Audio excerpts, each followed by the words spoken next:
Hey everybody, Dale Raper here with Bull Mountain Podcast, brought to you by Happy Hollow Outdoors. Today we're sitting here, we got Dee Murphy with us.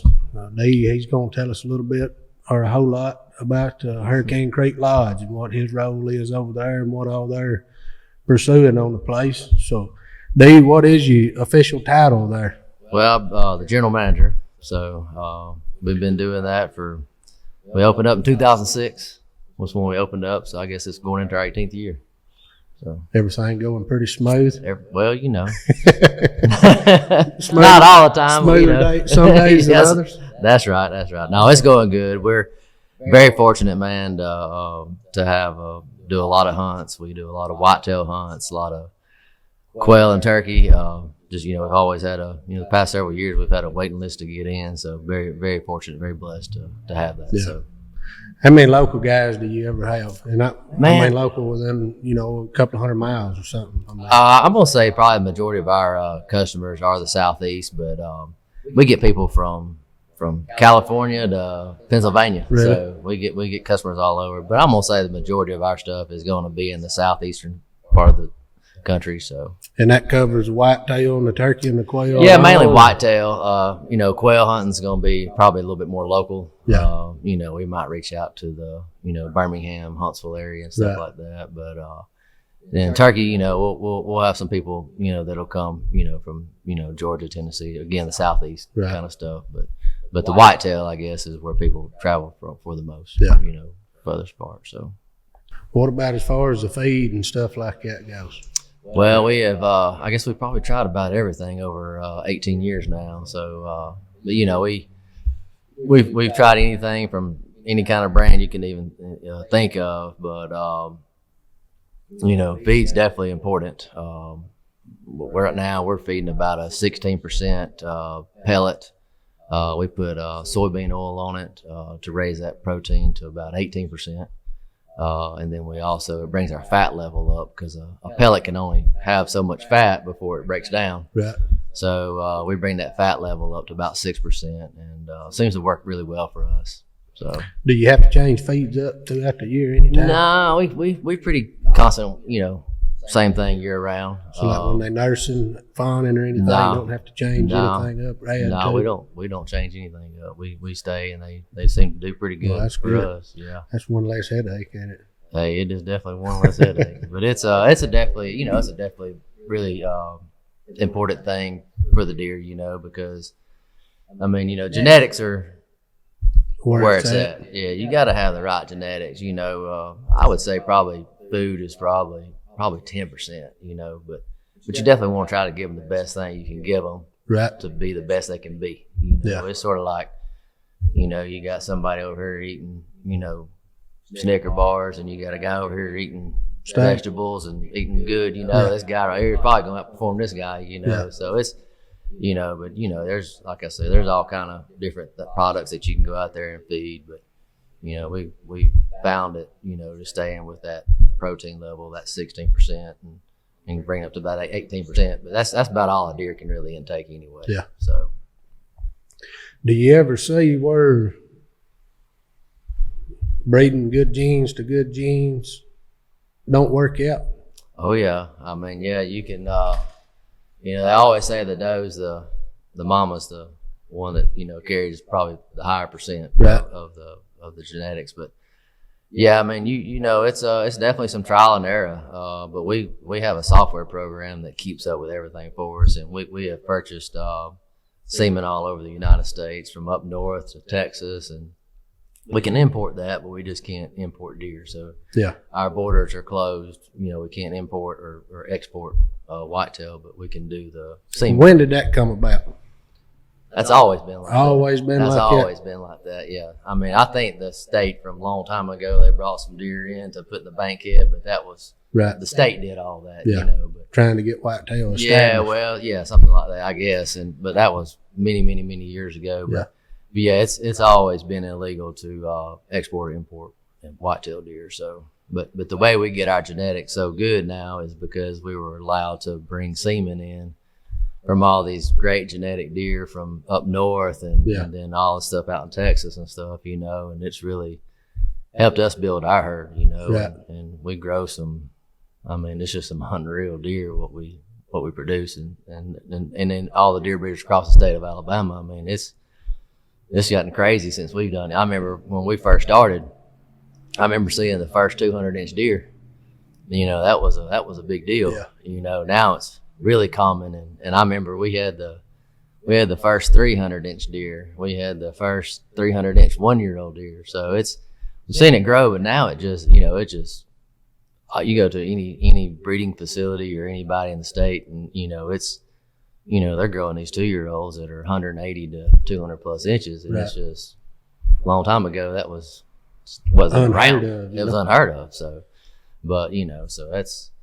I've got a friend, he's got a small deer pen, he raises deer, and he said whenever he first started, you know, 150-inch deer was something else, you know, be 2 years old, 150 inches, and I guess it was year before last, he had one, I'm guessing it was a year and a half old, and it was his brood buck, you Yeah. know, and it was probably 180 or 90 inches. I mean, it was, Yeah. you know, something else, but And that's still that, like you said, that 150-inch deer. I mean, that's still, that 150 to 180-inch deer is definitely the most sought after by a hunter, just because something that really it's hard to get somewhere, you know, but it's affordable. right, And, you know, it's something that, you know, it's definitely our most popular. yeah, You know, and everybody likes that. You know, a long time ago, when all these deer were starting to get bigger, it was all about the inches. They didn't really care what it looked like, Yeah. you know. Now it's definitely about the look.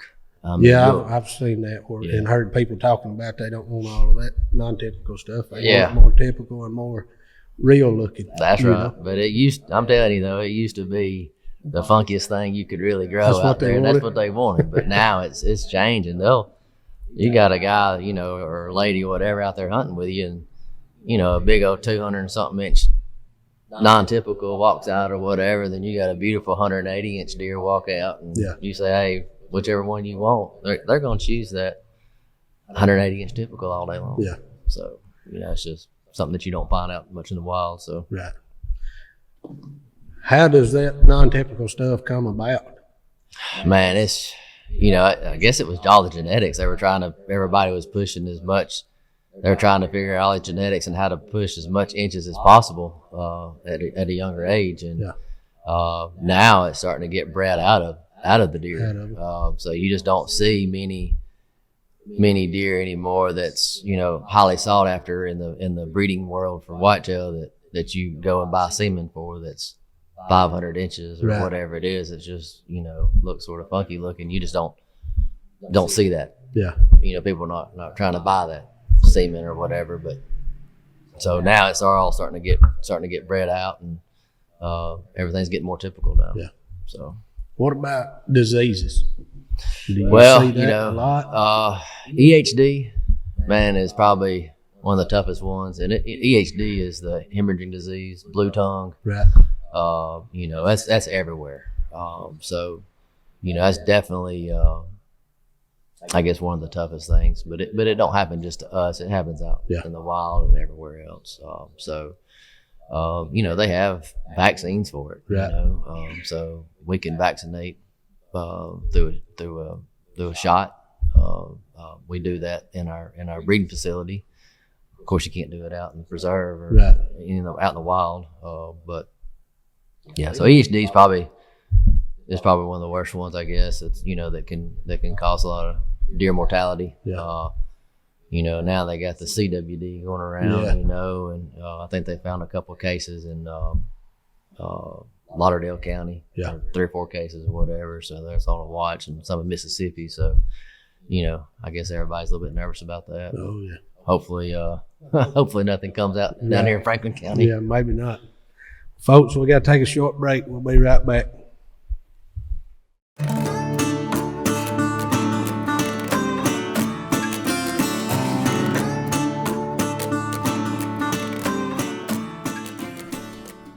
All right, everybody, we back. We're still sitting here with Dee. So, Dee, what about, other than diseases, is there anything else that messes up any of your breeding stuff? I mean, yeah. They are in a confined area. So, I mean, you always have some bacterial issues and stuff like that, so, I mean, it's just like anything, like with cows or anything, I mean, you got to try to do your best and, pen rotation or, all that kind of stuff and try to, we try to keep our numbers down for one. Yeah. You start overpopulating, you're going to have issues at that time, with too many deer or anything else. But, so we do that. We keep our numbers down. Then we also try to, in the wintertime, we try to let some of our pens rest, especially the ones that we're, having the babies in and that kind of stuff. So we let those rest. And but you definitely can have some issues, some bacterial issues. But we do all that, and we do a lot of, we do all our deworming and some vaccinations and stuff like that through our handling facility. So they're well taken care of. Well took care of. So. Well, what about, so you got a battle with that, or not really a battle, I don't guess. I mean, y'all take every precaution necessary. But what about when you make a bad cross or a bad breeding? Oh, I mean, it just happens. I mean, sometimes, you can breed, I think the old guy told me one time, it's where I sort of learned from and mentored through. You can take this powerful genetics and breed the powerful whatever, and sometimes you can, he always said out of the 10 babies, you're going to have 3 or 4 that probably not going to turn out that great. Right. You're going to have one that's going to be about average, and you're going to have 3 or 4 that's going to be unreal. So, but yeah, I mean, it happens. I mean, but again, we try to track it best we can. We have, like I told you earlier, we got a software program that keeps up. We know the genetics of all our deer. Yeah. And we know what's produced out of what doe and what buck produced that buck, so we've learned we've been breeding for probably 20 years now. Yeah. And we've learned, that, sort of what works best for our farm. Yeah. What we produce. So.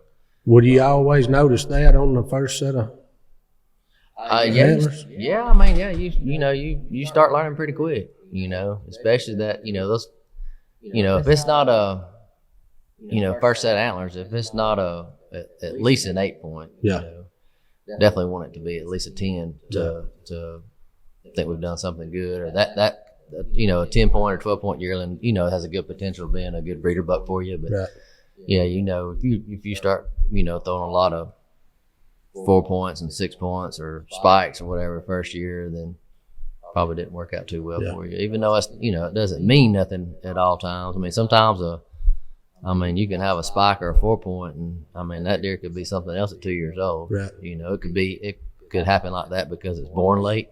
Yeah. Stuff like that. So, but we've got pretty good records of what works best for us. And stuff like that. So. Do you ever see one be really good, or do you ever see one decline early? A buck? Yeah. No, not really. No. I've never seen it really. I'm just curious about that. No, I mean they've, I'm sure you probably had something get wounded. Get hurt and mess it up. But as far as just definitely naturally going downhill earlier in life than it should, Yeah, typically if it gets hurt or something like that, it always typically if something happens to his left side, it's his right side. It's always weak. Right. It's always usually the opposite side. But yeah, I mean, just as a, just one growing out regular, whatever, maybe when it gets 7 or 8 years old, I guess you might see some declining in growth. But yeah, I don't think we've ever had one that old. Yeah. So, what kind of numbers do y'all try to take in a year? Well, we will take around 100 to 125 bucks a year. Really? So we shoot a lot of them. What about those? You have to take them out? We do take some out. We usually take out. It changes year after year. Right. It all depends on your fawning season and your preserve. So I mean, obviously it changes all the time, and we just sort of go by feel and what we're seeing on the fields while we're hunting and stuff. We're always. We got a little guide text going on when we're hunting and stuff like that. We're always talking and saying, hey, I got 10 does on my field, or I got 20 on my field. So, we're sort of judged by that. Yeah. And so, so we'll take out, I don't know, 20, 25 does a year, something like that usually. Right. Sometimes it might be a dozen. So, Yeah. but just I don't according think to what it just- years, bared for you or whatever. yeah, we actually have groups that come in and doe hunt. That's just what they do. That's what they do. They want to fill the freezer full of meat. Yeah. And they get the same experience as guys coming and ladies coming to kill bucks, and Right. they get the same experience, and it's a lot of fun. I Yeah. mean, they have a big time with that. So that's they get a lot of deer, and old Jerry Fainter, Yeah. he comes and gets all the deer and gets it processed for them. So Right. it works out really good. That's a good deal, good relationship to have. Him being local Oh. right here. I'm sure that saves y'all a bunch of time and Yeah. headache for sure. Oh my goodness, yeah. The guides, the crew we have there now, they don't have a clue, man. Since we've had Jerry comes and picks the deer up. Yeah. I mean, we put it in the back of his truck and everything.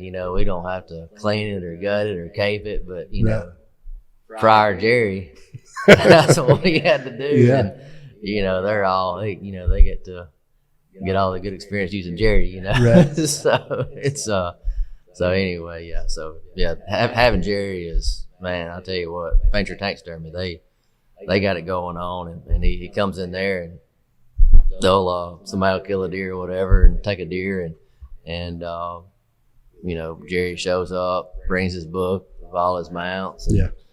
goes through the book with them and Pick let out them whatever they choose. want. Yeah, pick out what they want, and then he'll they'll pick it out, and then Jerry takes it home, and about 6 months later, 5 months later, Jerry's delivering their deer. Yeah. I mean, he's already been delivering deer for this past season already. Yeah. People are texting us the pictures of the deer, That's excited pretty to get cool, it you back. know. Oh, it's cool. It's great. Yeah, it's cool, man. And, but, and then he does that and quarters a meat up for them and does a fantastic job. And, if they're local, he'll do the processing for them. So, Yeah. man, it's just, to have Jerry and his son Grant and them to come and do all that for us has been very, very, very good. Yeah. So, What about repeat customers? man, it's probably Yeah. 100%. Really? Oh yeah, they're gonna bring more people. We got corporate groups that have been with us this is our 18th year. They've been for 16 years now. Really?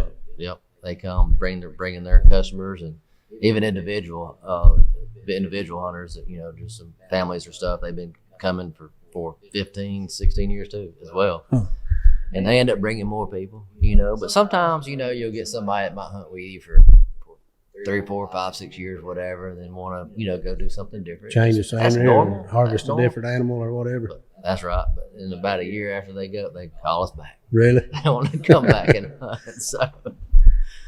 Yeah. So it's been very lucky with that for sure. That's good. But it's all about, they're there to take an animal for sure. Right. And then we try to make that happen. We do the best we can. But man, it's all about to us. It's about creating a experience. Yeah. And we really focus on that, and we focus on the experience for our guests, because it does cost a lot of money. Yeah. And we try to go above and beyond to make sure they have a great time, and because we want them to come back. Right.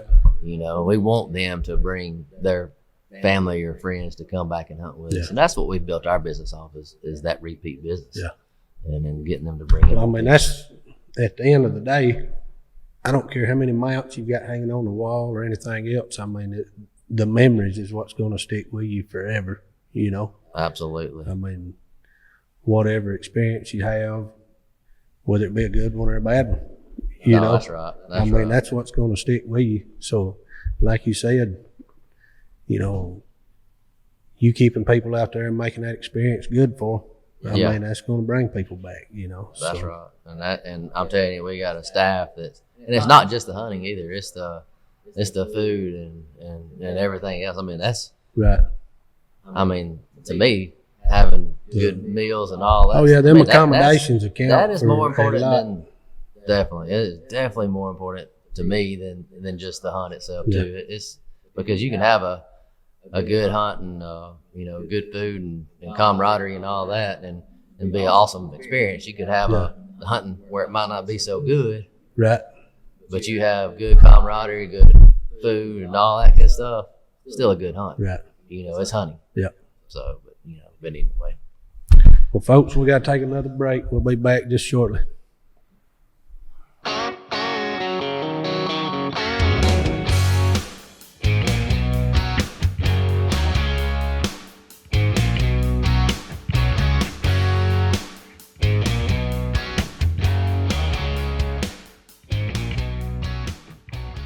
Hey everybody, we back.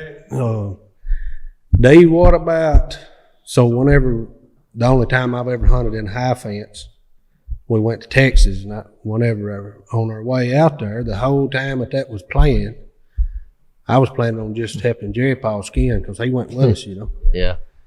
I didn't figure there'd be nothing to it, and I get out there and it's totally opposite. Oh yeah. So do you ever have any clients come in that think it's just going to be go out there and just pick it out and take it and go home 30 minutes later?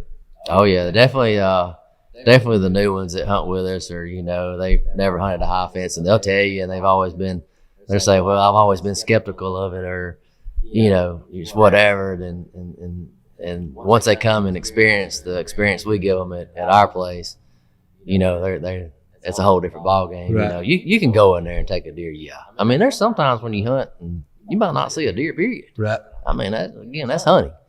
But, when you come in there and you're saying, well, hey, I really want to shoot a 150 to 160, that changes the ball game. If I want to shoot a 170. Very specific. That's right. That changes it. And most people are pretty specific of what they want, So, it's definitely, when you're hunting 700 acres, that's what ours is, right a little under 700.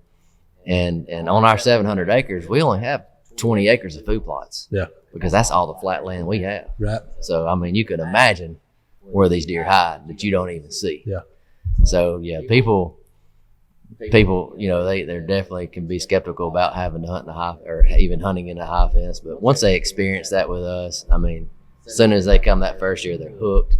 They're coming back. Yeah. And again, and our setup too, man, you come through our gates, right there at the lodge, and we're off the beaten road right there. You don't even know we're even there. There's people here in Red Bay don't even know where we are. Right.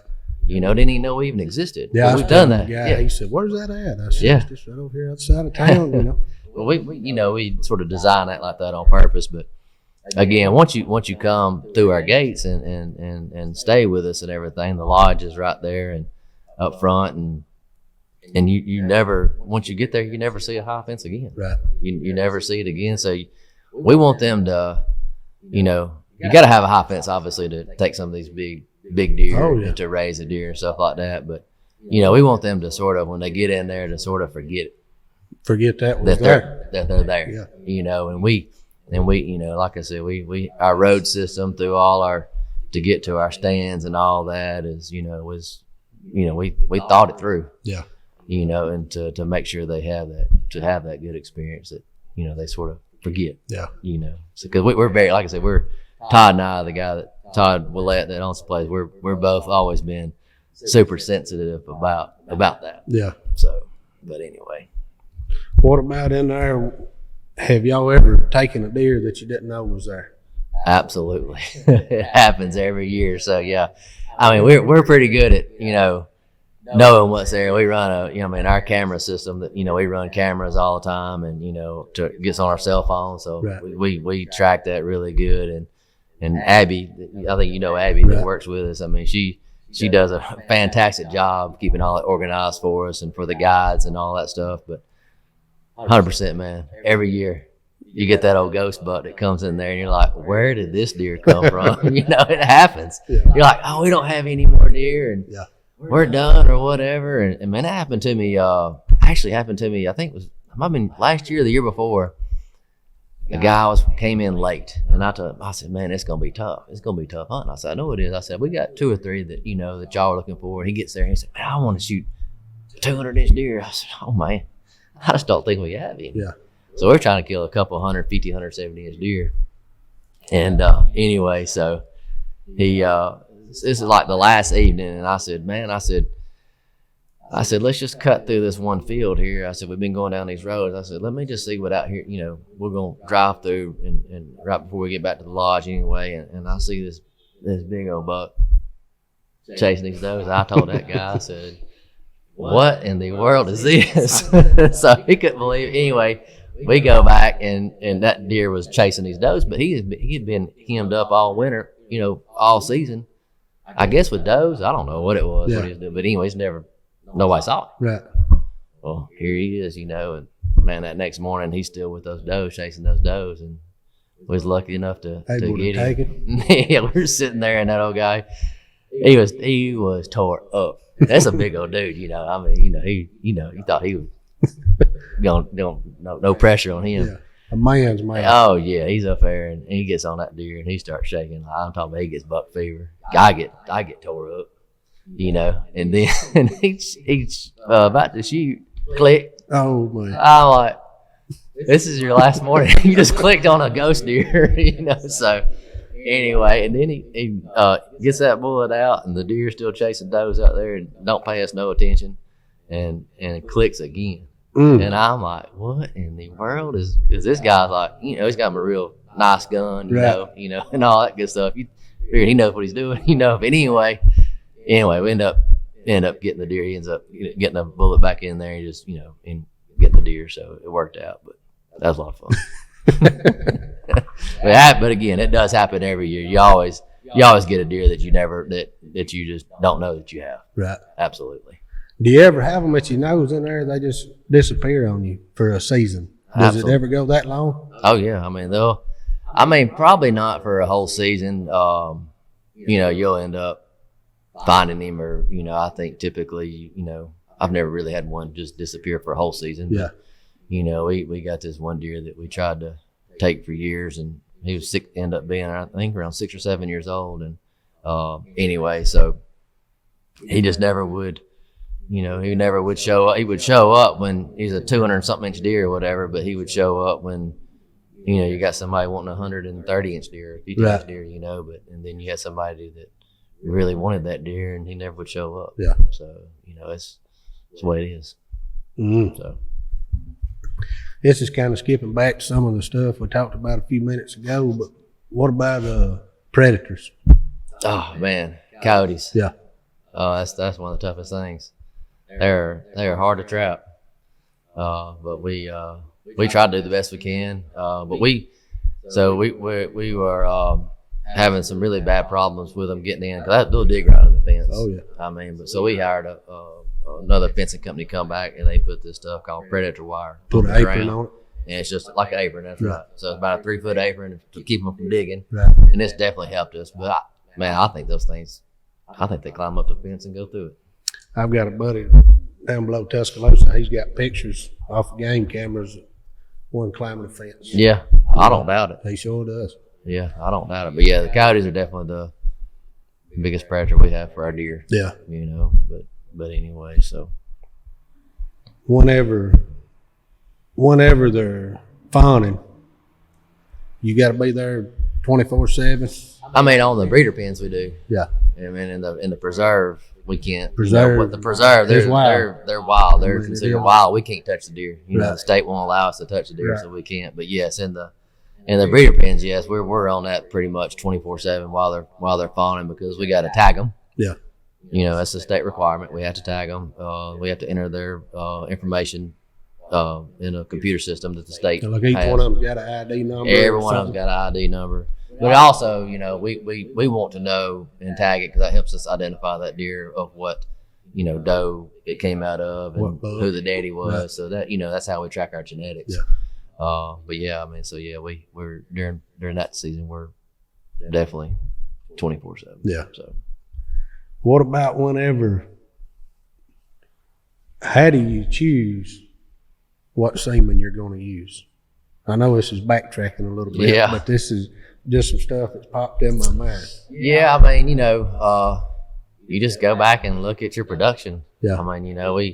We have a tank that stores the semen, and up north, and we just buy semen and try to figure out what's going to work the best. But we track it. Yeah. We say, okay, well, this semen works better than this semen, or this semen, the conception rate's higher than this semen. Yeah. So I guess what I was asking and what I'm thinking is, if old Joe over here, he's got one all of a sudden that's went to every buck, went to coming off of him in this certain bloodline of doe. Yeah.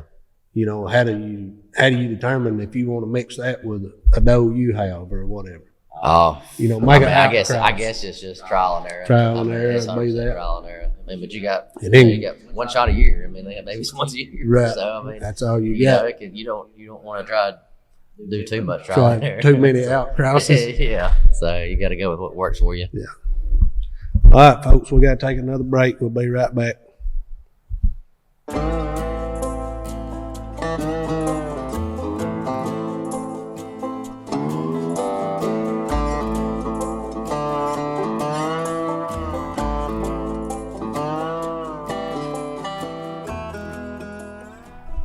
All right, everybody, we're back after that short break. Dee, tell us how you got into this line of work. Well, I guess it was probably, I don't know, 23 years ago, I guess. I moved to Franklin County, and I took a job working for the Soil and Water Conservation District out of the NRCS office. Yeah. Well, and anyway, just because I was living in Birmingham or whatever at the time, but all my family is from the Florence and Sheffield area, so sort of getting to move back home a little bit. Right. And I lived in Muscle Shoals at the time, so when I took that job, but anyway, so worked for them, and the ladies they were doing the cost share stuff. Yeah. Well, the guy Todd Willett that owns Hurricane Creek, he had just bought the property, and he had signed up on a wildlife management cost share deal. Well, I just took that job, and those ladies said, "Hey, you like to hunt, don't you?" And I said, "Oh yeah, I love to hunt." She said, "Well, why don't you ride out here with us to go out to this guy's farm and look around and any suggestions you might have, whatever." So I said, "Okay." So anyway, I rode out there, whatever, and met Todd, and anyway, so we were going to do some prescribed burning, and do some food plots, and make some food plots bigger. And this is before his high fence. Now it was just him and his family at the time, his kids and his wife, and anyway, and he said, "Man, I really want some fruit trees and some stuff like that, some sawtooth." I said, "Man, I got a connection. I knew a guy from Gunnersville. That's where I'm originally from." I said, "I got a guy from Gunnersville that grows all that stuff for wildlife stuff." And anyway, so I called, his name was John Penny. So I called him up, and I said, "Man, I got a guy over here who wants to buy some trees." "Well, how many?" I said, "I'm not sure." So I called Todd. I said, I didn't know Todd. And I said, "Man, how many trees you want?" He said, "Well, how many you think I need?" And I'm like, "Man, I really don't know. 15, 20? He said, "No." He said, "How many do you think I really need?" I said, "Well, I guess if you wanted to," I said, "I guess you could do a couple hundred, I guess. We can plant them everywhere." And he's like, "Okay." I said, "Okay." so I ordered those trees. I'll never forget it, and had them delivered. And he looked at all those trees. He said, "Man, you think you might can help me plant those?" I said, "Yeah." And before they wanted to know if I hunted, and I said, "I'm looking for a place to hunt. I just moved this area." He said, "Do you bow hunt?" And I said, "Man, that's all I do. I love bow hunting." Yeah. And anyway, so he said when he got those trees, he said, "Hey, can you think you might can help me one weekend?" I said, "Man, yeah." And he said, so anyway, so I helped him one weekend. It took us several weekends. We planted all those trees, and he said, "I tell you what," he said, "Man, why don't you just come out here and hunt with me and my family whenever you want to?" He said, "I tell you what," he said, "since you're down in this area," he said, "if you don't mind, just ride through the property every now and then when you get off work, and maybe put some corn in the feeders or whatever." And I said, "Oh, that's fine with me." And anyway, so he ended up giving me a key at the gate, and I'll never forget it, and anyways, he's just been so good to me. And anyway, so next thing you know, he says, I said it, but I said, he said, "What do you think about high fencing?" I said, "Well," I said, "I don't know." So he had a business partner and he knew a guy that had a high fence, and we drove down to South Alabama and looked at that place. And anyway, so that old guy, I was telling you earlier during break, I said, that old guy told us if we ever build a fence, that, "Hey, you'll sell all the hunts you can sell, whatever." Yeah. And we're like, okay. So we started off small and we've expanded since. But anyway, I mean that guy's true. It started off slow. Yeah. But it took a long time to build it up. But it's definitely been great. Yeah. And but yeah, so anyway, so that's sort of how I got started. With Hurricane Creek and Todd. So I just stayed out there. And So you've been there from the very beginning. Been there from the get go, man. Yeah. So it's seen the whole place grow and met a lot of great people through this business for sure. Absolutely. What about what all you said y'all expanded? So I mean, I know everybody that knows anything about it knows y'all offer whitetail hunts, and as you said earlier, quail and turkey. What else do y'all? Yeah, we do, man. We do. We do a wedding venue. We have a wedding venue there, so people rent it out for weddings. Of course, we do that. Don't really do it during the hunting season, so we do that in the late spring, early fall, summertime kind of stuff. Do a lot of corporate events. A lot of team building stuff. We have, we got skeet shooting. We actually can shoot them at night over our lake, our pond. We got it all lit up, and it's really cool. Do that. We have a pistol range. We have a rifle range where we can shoot anywhere from 100 to 400 yards. So it's just, a lot of good team building stuff out there, activities for business to come have a meeting or whatever. Yeah. So, and we finally got internet. That's great. Finally, Freedom Fiber has come. Ain't that something? So now they can, they can do stuff on their computers, whatever they want to do. So you offer that year round? Yeah, absolutely. Yeah, long we do that during off season of hunting. Yeah, so we're hunting basically just about 6 months of the year. Right. So and then the other 6 months is when we start doing the the weddings and the corporate events and stuff like that, retreats and stuff. So what do y'all supply? Like with the deer hunt, of course. I mean, that's going to be lodging, all your accommodations. Yeah. I mean, the hunter shows up with a firearm or a bow. Whatever they want. Whatever, What about on the quail hunts? Yeah, I mean, a lot. So we hunt our quail in the woods. So, it can be, you can trip and fall, whatever. So we always require a break action gun. Right. And, not everybody has a break action gun. Right. So we do have some that they can borrow. Yeah. We typically like to shoot 20 gauges or, Right. whatever, 28, whatever. We'll shoot some 12 gauges every now and then. But yeah, so we have some guns that they can borrow if they want to come. And we got some really good dogs. It's a good experience. Yeah. So that's something fun to do for sure. Right. Especially right after deer season. You want to keep hunting a little bit. Yeah. It's Still got that itch. Yes, that's right. You can come take care of that. What about on the turkey hunts? Yeah. So we do typically we only hunt 2 hunters per week. We like to again, it's all about that experience, and we try to not to put too much pressure on our birds. Right. And because we want to, a goblin turkey is always fun to hunt. Oh yeah. So we've always felt like if you put too much pressure on them, and that they'll quit gobbling. And we've experienced that from we've learned.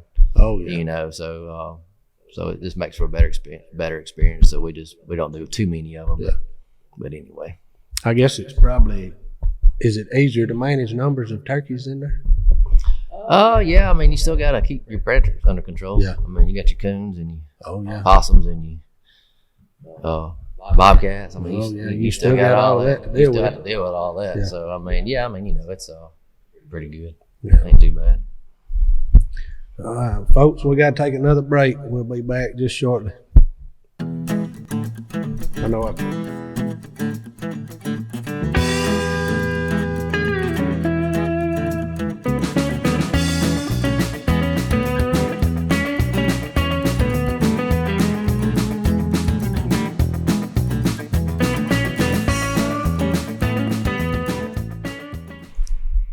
Hey everybody, we're back. We're going to be getting this thing wrapped up just here in a few minutes. But Dee, is there anything else you'd like to tell? Enlighten us on, or? Man, I guess, just we're getting ready for 2024 season. And, now we're finishing up with quail season, about to get in turkey, and then the work begins. Yeah. We always think, people's like, man, y'all got it made, whatever. They don't understand what we have to do in the but you In know, the not off during season? off season. They think, oh, what are y'all doing? No, that's our work. You know, we think, you know, to us, our hunting season to us is almost like a vacation to us Right. a little bit. You know, because you know we getting to enjoy, you know, of all what we've done. Yeah. You know, Letting Jerry Paul do the work. That yeah, time. let Jerry Paul do that part. Yeah, that's right. But anyway. What about what's your most memorable hunt with a client? Well, let me think about it. I've had a ton of them, man. I really have. Been doing it for 18 years Yeah. now, so I've had a lot of them. But I guess one of my top ones is I don't say one of the top, but you know, I guess it is. But anyway, I've had a bunch of them. So this guy from Tuscaloosa, he owns a restaurant called Jalapenos. Mexican joint, I see. Yeah, he's got several of them down there. And you talking about a fantastic place to eat. If you're ever in Tuscaloosa, go buy Jalapenos. I'm telling you. Try that. Tell them Hurricane Creek sent you. All right. So it's really good. They'll take really good care of you. But anyway, so we're sitting in the stand, and this guy that owns Jalapenos, he was in the stand with me, and then one of the guys that was entertaining him. Well, anyway, so we knew that he loved Cazadores tequila. Well, on that Cazadores bottle is a big old, like I guess it's a stag, Right. whatever. It's a stag buck. But anyway, so this buck walks out in the field, and the guy that brought him, he said, "Oh my gosh, Cazadores is in the field." that tore old Wayne up, the hunter Wayne. That tore his tail up. So at that moment, he had to have him. No, We could- no way around it. He was There's taking no way that. around it. Cazadores was gonna be his because that's his favorite tequila. It's Cazadores, so he's got to have it. So anyway, so we couldn't get a shot on the deer. It got dark on us. Yeah. So we're like, crap. So anyway, I guess it was the last morning or whatever. We go on this field. We've been seeing him a couple times too, and anyway, he walks out, and I'm talking about it's when I get y'all out there, I'll show y'all this stand, but it's up high. Then you got a field way down here. It's about 165 yards, but it looks like it's about 250 Right. because it's such a drop. But anyway, Cazadores walks out, and he's like, I tell him, I said, Wayne, Cazadores is down there in that field. He started shaking. So anyways, I got him braced up on the wind as best I could, you know. Anyway, he takes a shot at him, and I'm videoing it. And he hits it. And we're up there high-fiving, celebrating, and all this stuff, you know. And then we go down there and just couldn't believe it, you know. And you know, tracking blood, whatever, and it just gets less and less and less blood, you know. So I'm like, oh gosh, and you know, 700 acres is big. Right. I mean, and all the hills and hollers we got up there is thick. So I'm like, gosh. Anyway, so we let it rest a little bit, go eat breakfast, and come back and start tracking it again, and can't find any blood. Heartbreak. Oh, he was tore up. He is tore his life up. I'm tore up. Yeah. I mean, you know, I don't want that on anybody, you know. And anyway, so I said, you know, I got a guide helping me, whatever. He started tracking this way. I said, you know, I'm just gonna go back this other way. And I just had a gut feeling. And I see a speck of blood. And I see a speck of blood. And then I see Cazadores. Oh, laying yeah. there. I'm like, oh my gosh. And Wayne, he couldn't get around too good in the hills and stuff up there in the woods. So he said, hey man, why don't you carry my gun? And if you see him, Finish you know, him off. if he's alive, take him, you know, whatever. But anyway, so that deer sitting there and he stands up. And I'm telling you, it's Cazadores. And it looks like Cazadores. He's huge. Yeah. I get tore up. Well, he turns and runs. Well, I'm going to try to get him, Right. you know, because I want to get Wayne his deer. Well, I shoot 4 or 5 times. I miss. Oh, my. Yeah, I was tore up, man. And then, so I'm running back to the ranger and whatever and getting Wayne. I'm out of breath. And he said, did you get him? I said, Wayne, I'm sorry, man, I didn't. I said, but do you have any more bullets? I said, I know which way you ran. He says, man, I don't have any more bullets. Oh, my goodness. My gosh. So I'm sweating like this time at this point. So I get back to I didn't have to take my shirt off. I was hot. Pouring sweat. So we run back as fast as we get on that ranger and go back to the lodge as quick as we can. Well, everybody knows that we done shot at Cazadores, Right. whatever. Well, I show up and I jump off the ranger to go get his bullets because he said they were in his room, whatever. And they thought something done happened. Something bad. Because I done told Wayne to stay out there. Yeah. You know, just to stay right here. Here you And let come me- Here I flying come in. by myself, flying in. They thought something, oh my gosh. You know, something done happened. But anyway, So anyway, go back. Long story short, get tracking the deer anyway. We find the deer, and I guess I did hit him. Found him dead. Yeah. You know. So anyway, of course, everybody, we get the deer back, man. Everybody's high fiving and anyway, that was a good one right there for sure. And that deer is hanging up at Jalapeno. So if you go down there, ask to see Cazadores. All right. You'll know him. As soon as you see him, you'll know him.